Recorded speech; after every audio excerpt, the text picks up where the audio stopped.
नमस्ते सदा वत्सले मातृभूमे। और अभी सुप्रीम कोर्ट के अंदर आज राम मंदिर चंदा चोरी का मामला आया। हम सब जानते ही हैं कि राम मंदिर चंदा चोरी पर जब तक चंपत राय जी का इस्तीफा नहीं आ गया था तब तक बड़े बवाल लोगों ने किए। ऐसा लग रहा था कि चंपत राय जी ही सब कुछ कर रहे हैं, जो कि एक प्रचारक हैं, अपना घर बार छोड़कर आए, लेक्चरर की पोस्ट छोड़कर आए और अपना पूरा जीवन उन्होंने राम मंदिर पर समर्पित कर दिया। बाद में लोगों ने कहा कि नहीं नहीं, उनका दोष तो नहीं है, लेकिन उनका दोष ये है कि वो मैनेजमेंट नहीं जानते, उनका दोष ये है कि वो एडमिनिस्ट्रेशन नहीं जानते।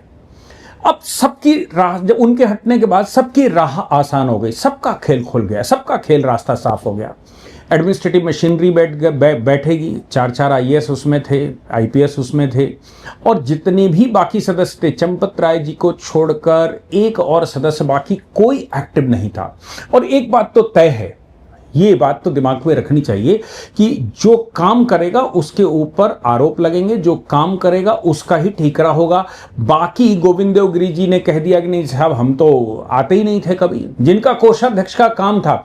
बाद में तमाम उनसे पूछा गया तो वो माइक फेंकते रहे, लोगों को बताते रहे मेरा कोई दोष नहीं है। फिर वो बताते रहे कि चंपत राय जी यहीं पर थे, उनका ही सब दोष है। अरे भाई, पोस्ट आपकी थी, दोष उनका था, वो संभाल रहे थे, आपका काम भी वो सारे सिस्टम को संभाल रहे थे, लेकिन उनके जाने के बाद तो अब सबके रास्ते साफ हो गए। अब तो कोई बाधा ही वहां नहीं है।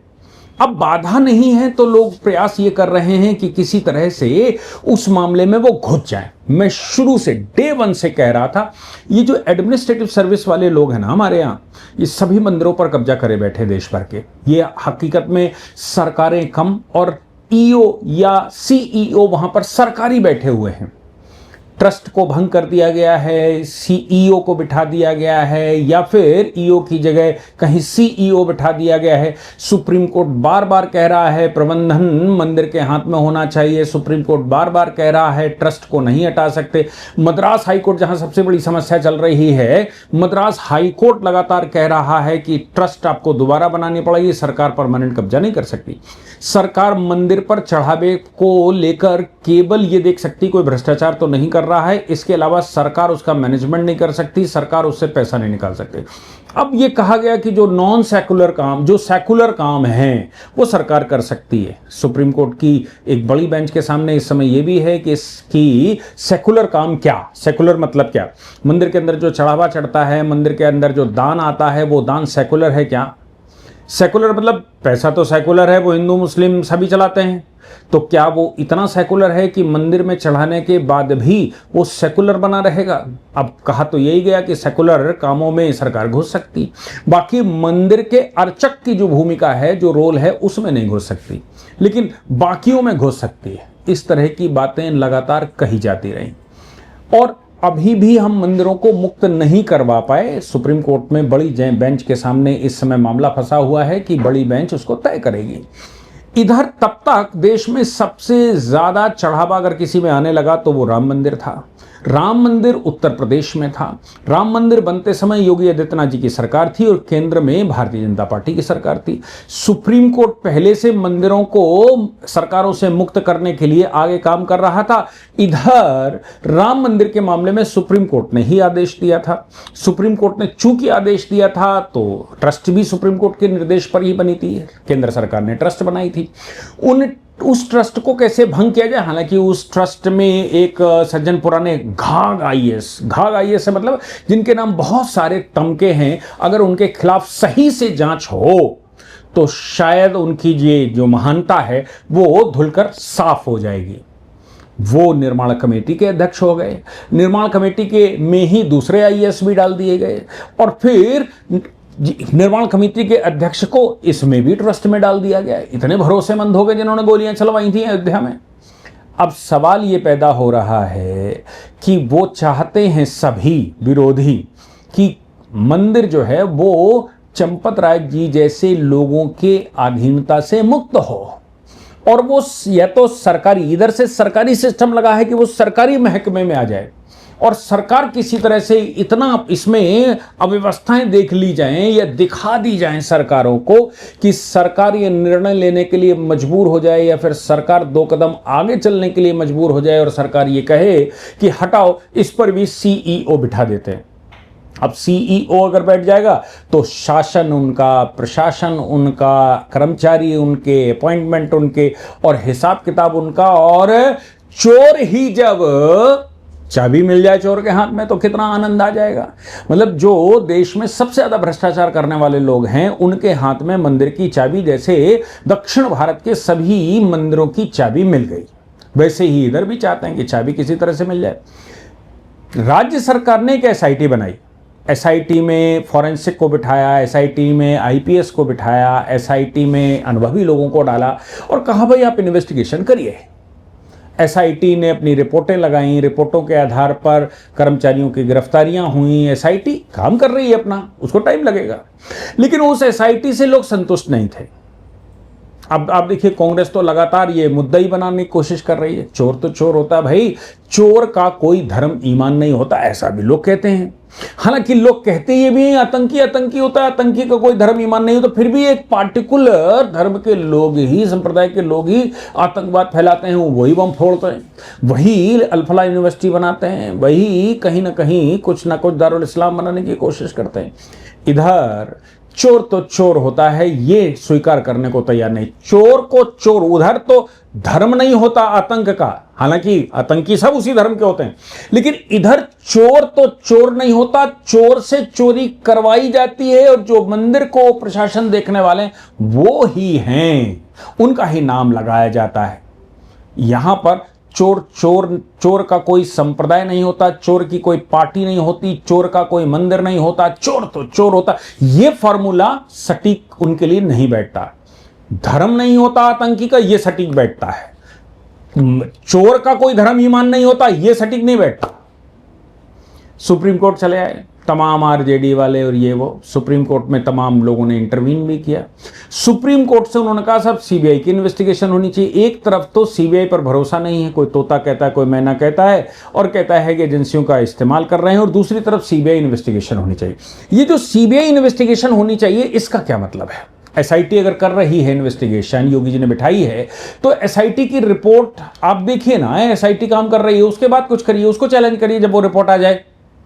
लेकिन वो एसआईटी का विषय नहीं है, विषय यह है कि सीबीआई घुसेड़कर उसमें सीईओ सरकारी आदमी बिठा देना है। सरकारी आदमी से मतलब सरकार का नहीं, सिस्टम का व्यक्ति बिठा देना है। एक एडमिनिस्ट्रेटिव ऑफिसर बैठा दीजिए या फिर ऐसा बैठा दीजिए जो पूरे मंदिर को कब्जा कर ले, उसके चढ़ावे पर भी, और सब एकाधिकार उसका हो जाए, ना हिंदुओं का रहे, ना और किसी का रहे, ना पुजारियों का रहे, ना हिंदू समाज ने जिसने उसको बनवाया 20,000 करोड़ रुपया लगभग इकट्ठा किया, उनका कोई नहीं, उनका हो जाए। बनाए कोई भी राजा, लेकिन साहब गुलाम शासन भारत में चल रहा है, तो जो लोग शूद्र हैं, शूद्र में नौकरी करने वाले लोग हैं, वो शासन करेंगे, वो सत्ता में बैठेंगे और वही मंदिरों का चढ़ावा भी लेंगे। अभी वो किसी जाति पंथ संप्रदाय का हो, लेकिन वो तो शूद्र शासन ही है। जो नौकरी करने वाला व्यक्ति है वो तो शूद्र ही कहलाता है, जो सर्विस क्लास है वो शूद्र कहलाता है, बाकी लोग ब्राह्मण कहलाते हैं, रक्षा करने वाले क्षत्रिय कहलाते हैं, धन संभालने वाले, देश में व्यापार करने वाले वैश्य कहलाते हैं, लेकिन सर्विस क्लास तो शूद्र ही है अगर ओरिजिनली देखोगे तो। सुप्रीम कोर्ट के सामने आज फिर प्रेजेंट हुए। सुप्रीम कोर्ट ने एसआईटी को बुलाया था, सुप्रीम कोर्ट ने नोटिस किए थे, आज सुप्रीम कोर्ट के सामने वो धमाकेदार हुआ और चीफ जस्टिस ने जो कहा, चीफ जस्टिस ने जो रास्ता निकाला, मैं समझता हूं कि ऐसे चीफ जस्टिस को बारंबार सैल्यूट करना चाहिए। हमें लगता है कि उनको भी ये बात समझ आ चुकी होगी, क्योंकि अपने भी तो कई एक लेक्चर वायरल हुए हैं, खूब सही से हुए हैं, और उसमें पूरी पृष्ठभूमि मैंने बताने की कोशिश की है। यहां चीफ जस्टिस को या फिर वो 3 जजेस की बेंच है, उसको भी कहीं ना कहीं ये बात समझ आ ही गई होगी, क्या कि कहीं ना कहीं इसमें सरकारी तंत्र जो अंग्रेजों का बनाया हुआ है, वो तंत्र इसमें प्रवेश करने की कोशिश कर रहा है, तंत्र इसमें घुसने की कोशिश कर रहा है और पूरे बिरादरी को बाहर करने की कोशिश कर रहा है। इसीलिए उनके पैरोकारों ने सीबीआई इन्वेस्टिगेशन मांगी है। यह कहा है एसआईटी की रिपोर्ट सार्वजनिक की जाए, हमको भी दिखाई जाए। चीफ जस्टिस के सामने बात आई जब उन्होंने कहा कि भाई इनकी रिपोर्ट, तो सॉलिसिटर जनरल ने क्या कहा मालूम है? सरकार के प्रतिनिधि सरकार ने कहा ऐसे किसी भी स्ट्रेंजर को, स्ट्रेंजर मतलब ऐरा गहरा नथु गहरा, ऐसे ही किसी स्ट्रेंजर को कोई भी रिपोर्ट ऐसे नहीं दिखाई जा सकती इन्वेस्टिगेशन की कि आप आए और आपने कहा दिखा दो। सॉलिसिटर जनरल के ये कहने के बाद पिटिशनर्स ने कहा, हम भारत के लोग हैं, ये हम कोई ऐरा गैरा नहीं हैं, we are not strangers, we are the people of India, I am representing people of India. अब वो रिप्रेजेंट पीपल ऑफ इंडिया कर रहे हैं तो फिर पार्लियामेंट क्या करेगी, मुझे समझ नहीं आया। लेकिन उन्होंने कहा कि नहीं साहब, मैं ऐरा गैरा नहीं हूं, रिपोर्ट पब्लिश करिए, बहुत घोटाले हैं, बहुत गड़बड़ है, बहुत कुछ है। सॉलिसिटर जनरल ने कहा, यह तो संभव ही नहीं है कि हम एसआईटी की रिपोर्ट पब्लिश ना करें। तब उन्होंने कहा, योगी आदित्यनाथ जी तो सार्वजनिक मंचों से कह चुके हैं, ये भी हैं, वो भी हैं, ऐसा भी है, वैसा भी है, वो भी था, ऐसा भी था। जो योगी आदित्यनाथ जी को क्या अथॉरिटी है कि वो सार्वजनिक मंचों से कह रहे हैं? सार्वजनिक मंचों से क्या कह रहे हैं? सार्वजनिक मंचों से कह रहे हैं कि इन दोषियों को, उन दोषियों को, इनको बख्शा नहीं जाएगा, उनको बख्शा नहीं जाएगा, ये इनका नाम सामने आया, उनका नाम सामने आया, ऐसा बोल रहे हैं। अब चूंकि उत्तर प्रदेश सरकार ने एसआईटी बनाई, एसआईटी की प्राइमरी रिपोर्ट किसके पास जानी थी? अब देखो, बुद्धिजीवियों की बात समझ लीजिए, एसआईटी की रिपोर्ट तो गृह मंत्रालय को ही जानी थी, गृह मंत्री तो खुद वही हैं, योगी जी। तो भैया, जिसने एसआईटी बनाई है, रिपोर्ट उसके पास जाएगी, उसके पास जाएगी तो वो कुछ ना कुछ उसमें जो एक्शन हो रहा है जनता को सेटिस्फाई करने के लिए उस पर बयान देंगे। योगी आदित्यनाथ जी ने उस पर बयान दिए होंगे। इनका कहना यह है कि एसआईटी की रिपोर्ट हमें छोड़ दीजिए, सीबीआई इन्वेस्टिगेशन करें। सुप्रीम कोर्ट ने कहा, क्यों सीबीआई इन्वेस्टिगेशन चाहिए, मुझे बताइए। चीफ जस्टिस बोले, सीबीआई इन्वेस्टिगेशन चाहिए ही क्यों? अरे भाई, एसआईटी काम कर रही है, उसमें फॉरेंसिक वाले भी हैं, उसमें फॉरेंसिक वाले भी हैं, उसमें पुलिस वाले भी हैं, उसमें स्पेशलिस्ट भी हैं, फिर आपको सीबीआई की जांच क्यों चाहिए? लेकिन साहब, हमें तो सीबीआई की जांच चाहिए। क्यों चाहिए? क्योंकि एसआईटी योगी जी ने बनाई है। अरे भाई, देश में जो सरकारें होंगी वही कुछ बनाएंगी, उन्हीं का नाम सामने आएगा, तो फिर हमें कैसे मिलेगी? तो एसआईटी की रिपोर्ट हमें दे दीजिए। तब सॉलिसिटर जनरल का नहीं आया, कह रहे हैं तो घरों को नहीं मिलेगी। फिर वो बहस करते रहे, बोले, चीफ जस्टिस साहब, देश में इंसाफ होना नहीं दिखना भी चाहिए, चंदा चोरी का मामला ये हिंदुओं का मामला है, एक एक हिंदू ने इसमें पैसा दिया है, 1 रुपए से लेकर लाखों रुपए तक, इसलिए इसकी पारदर्शिता होनी चाहिए, ये होना चाहिए, वो होना चाहिए, फलाना होना चाहिए, ढिमाका होना चाहिए। चीफ जस्टिस ने कहा कि तुम्हारे पास कोई सजेशन है क्या? देखो, बड़ी अच्छी बात कही। उन्होंने कहा, ये दुनिया के एलिगेशन लगा रहे, तुम्हारे पास कोई सजेशन है क्या? सजेशन हो तो मुझे दीजिए, आपके पास कोई सजेशन हो तो मुझे दीजिए। और आप ही के क्यों सजेशन, आपके क्यों? देश का कोई भी नागरिक जो ये कहता है कि मुझे राम मंदिर में इंटरेस्ट है और मेरे पास कोई सजेशन है, वो सारे सजेशन दीजिए। आपके पास है तो कुछ दीजिए, नहीं है तो सॉलिसिटर जनरल को मैं अपॉइंट करता हूं। एसआईटी, इन्होंने कहा, साहब एसआईटी से मेरी वार्ता, फलाना ढिमाका और ये हो जाए। भाई, क्यों एसआईटी के पास जाना? एसआईटी को अपना काम करने दीजिए। चीफ जस्टिस ने कहा, आप एक काम कर लीजिए, देश भर में आप ही नहीं, आप कोई स्पेसिफिक पिटिशनर इसलिए नहीं कह रहा हूं मैं इसलिए कह रहा हूं, देश का कोई भी नागरिक, जब आप कहते हो ना, जब वो कह रहे हैं कि we the people of India, हम तो भारत के लोगों का रिप्रेजेंटेशन कर रहे हैं, तो फिर we the people of India सीधे सॉलिसिटर जनरल के पास अपने सुझाव भेज सकते हैं। सॉलिसिटर जनरल उसको कंपाइल करेंगे, उसकी स्कैनिंग करेंगे, स्कैनिंग करने के बाद एसआईटी को भेज देंगे। सॉलिसिटर जनरल एसआईटी को भेज देंगे, एसआईटी आपके सुझावों के अनुसार अपना काम आगे बढ़ाएगी। लेकिन आप कहें एसआईटी की रिपोर्ट आपको दे दी जाए, आप कहें कि आपको एसआईटी से मिलने दिया जाए, आप कहें कि आपको कोई अथॉरिटी बना दी जाए, तो किस बिहाफ पर अथॉरिटी बना देंगे आपको? भैया, आप कौन हैं? आपको क्यों हम बिठा दें? आप हैं कौन? सवाल तो ठीक है कि भाई हो कौन, पिटिशन लिया इसलिए क्योंकि आपको उथल पुथल करना है। अरे, एसआईटी काम कर रही है, उसमें फॉरेंसिक वाले बैठे हुए हैं, उसमें पुलिस वाले बैठे हुए हैं, उसमें एडमिनिस्ट्रेटिव ऑफिसर्स बैठे हुए हैं, जो आवश्यकता है उनको एक स्टाफ दिया गया है, बाकी पुलिस की उनके पास एक्सेस है।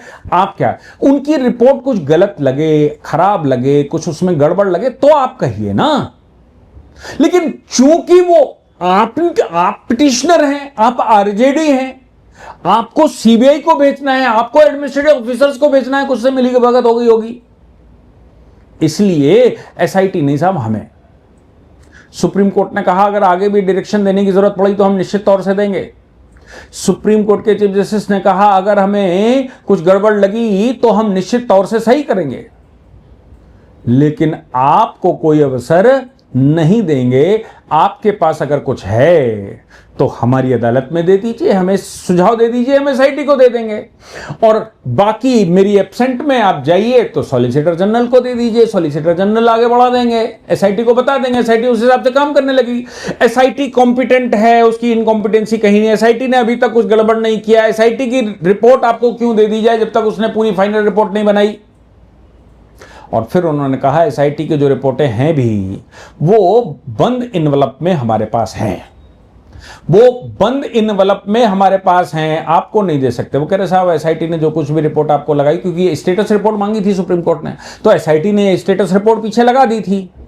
एसआईटी की स्टेटस रिपोर्ट अब इनको चाहिए ताकि ये उसमें और कुछ नुक्ताचीनी कर सके।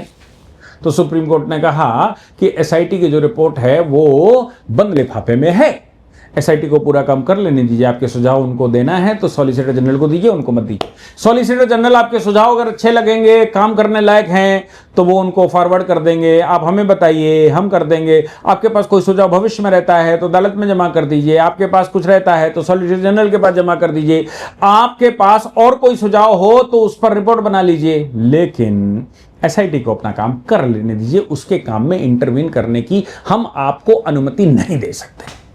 मैं समझता हूं कि ऑनरेबल सुप्रीम कोर्ट के चीफ जस्टिस को बारंबार सैल्यूट करना चाहिए कि कितना सुंदर रास्ता उन्होंने निकाला कि सुझाव तुम्हारे स्वीकार हैं, इंटरवेंशन स्वीकार नहीं है। और सुझाव तुम्हारे नहीं, पूरे देश में किसी के भी सुझाव स्वीकार हैं, इंटरवेंशन किसी का स्वीकार नहीं।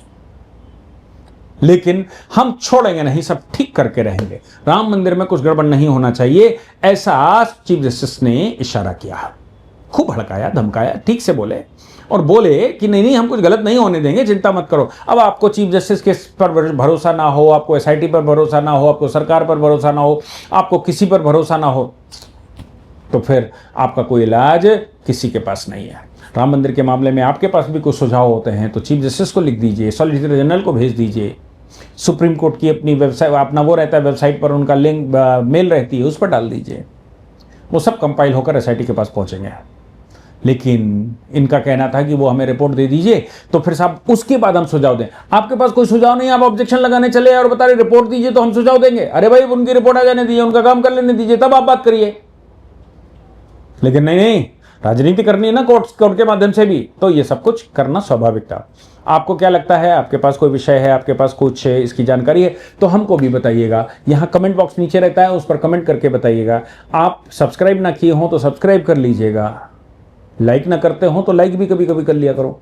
जय हिंद, जय भारत, वंदे मातरम।